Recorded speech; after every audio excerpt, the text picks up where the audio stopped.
வணக்கம். நான் சோஷியலா அந்த மாரி எந்த விஷயங்களும் இதுவரைக்கும் கதைச்சது கிடையாது. நான் வந்து ஃப்ரான்ஸ் சட்டங்கள், ஃப்ரான்ஸ் விஷயங்கள், எங்களோட எழுத்து மக்களுக்கான அந்த அந்த விஷயத்த உரிமையை மட்டும் தான் கதைச்சிருக்கேன். முதல் முறையா ஒரு விஷயம் கதைக்க போறேன். அது வந்து திருநங்கைகள். ஓகே.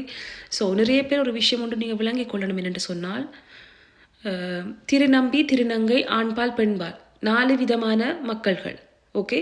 ஸோ இந்த உலகம் வந்து ஆணும் பெண்ணுக்குமாண்டி படைச்சது கிடையாது. இந்த உலகம் வந்து கடவுள் படைச்சது எல்லாருக்கும் தான். அதில் பறவைகள், மிருகங்கள் எல்லாமே இருக்குது. மனிதர் இருக்கிறோம். அந்த மனிதரில் 4 வகையாக இருக்கும். அது 40 வகையாக கூட இருக்கட்டுமே, எல்லாருமே மனிதர்கள் தான்.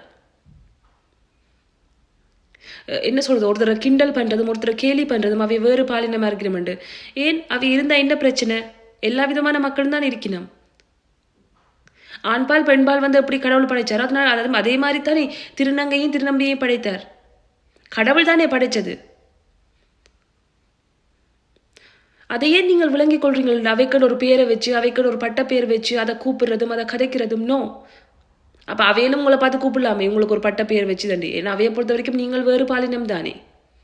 ஸோ என்ன சொல்றது, மைண்ட் அளவில் நீங்கள் வளரணும் மக்களே.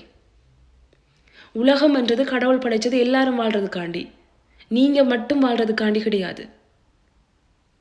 எல்லோருமே மனிதர்கள் தான். எல்லோருமே வந்து கடவுளால் படைக்கப்பட்டவர்கள் தான். கடவுள் எல்லோருக்காகவும் தான் இந்த உலகத்தை படைச்சிருக்கார். வெறும் ஆண் பெண்ணுக்காண்டி மட்டும் இந்த உலகத்தை படைக்க இல்லை.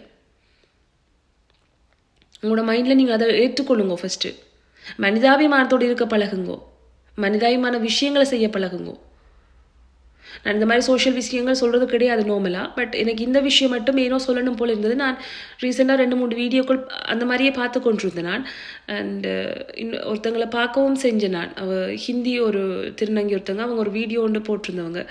ஸோ அவட பேர் எனக்கு மறந்து போயிட்டு, பூஜா சர்மா. ஸோ நான் அவங்களோட ஒரு இன்டர்வியூ ஒன்று பார்த்தேன் நான். ஸோ நான் எனக்கு நார்மலாக ஹிந்தி விளங்கம் கதைப்பிற முன்னாடி நான் அந்த வீடியோ பார்த்தேன் நான்.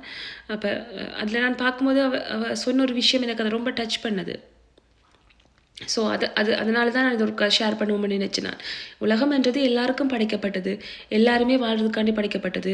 எல்லோருமே மனிதர்கள். மனிதர்கள் மட்டும் வாழ்றதுக்காண்டி கூட இல்லை. அதில் பறவைகள், மிருகங்கள் எல்லாமே வருகுது.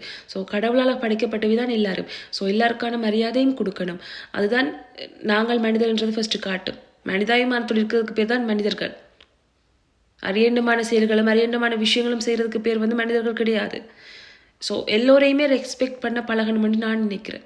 நன்றி.